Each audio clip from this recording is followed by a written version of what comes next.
Hey everybody, tonight on Nobody's Show, board games.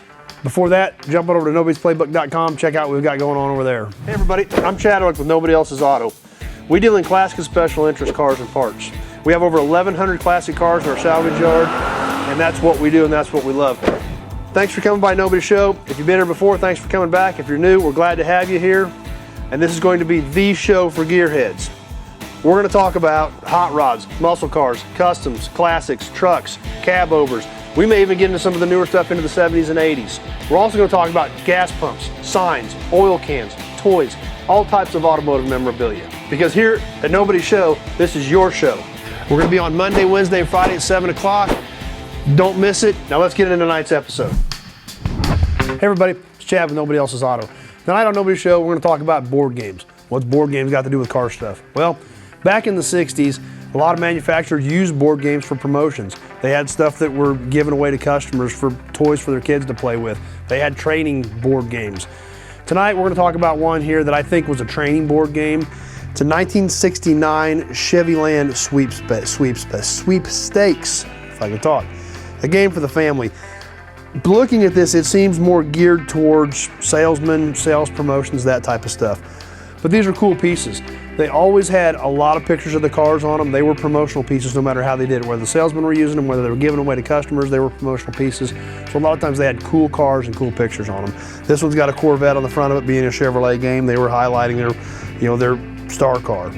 So we'll flip this open, take a look at what we got inside. Got the rules inside the box there on the top of the lid. And a copyright date of 1968 on this one, and the cars pictured are 69s, so obviously that's where they were going with this. This was made in late 68 to promote the new 69 models.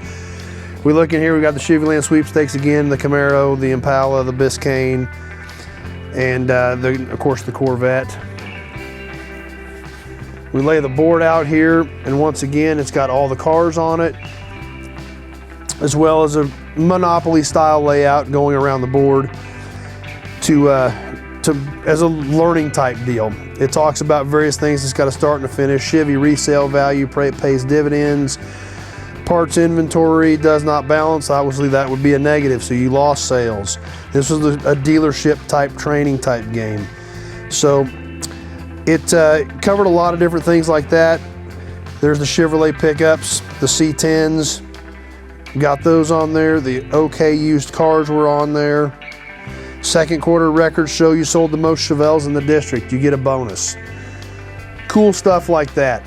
They were promotional pieces. So this had actually Monopoly type money that came with it. It had dice that came with it. And it actually had Chevrolet cards that had facts on them or parts of the game on them. Building fire insurance policy.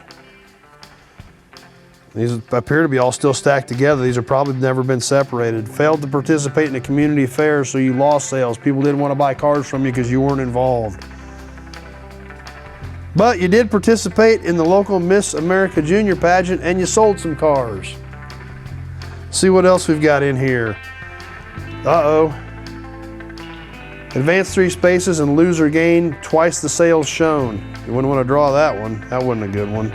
Make for a rough month there. So, you sponsor the Junior League baseball team, 200 sales.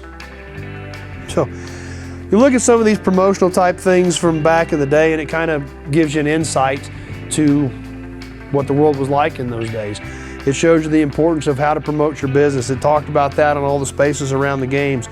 Showed you the cars, the Nova, the Camaro, the Chevelle, the cars that they were popular and they were trying to promote.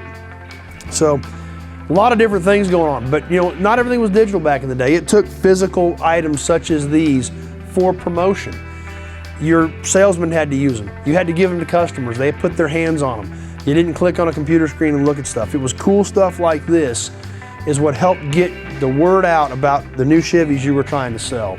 So I've got several different board games. I know I've got a Mopar game. I know I've got another Chevrolet game. I've got some cool stuff like that. We'll get into some more of those on future episodes, but had this sitting here and I thought, oh, that's kind of a neat piece. We haven't touched on any of these yet, so we'll get this one out and look at it tonight. But we got a few more we'll talk about in some upcoming episodes. So be sure to hang with us. Tune in Monday, Wednesday, and Friday at 7 o'clock, either catch us on Facebook on Monday, Wednesday, and Friday at 7, or check out our YouTube channel. It's growing rather substantially. We're getting a lot of viewers on there. A lot of our other back episodes are on there too. So be sure to check us out on there. And as always, thanks for watching. We appreciate you being here, and we will see you on the next episode.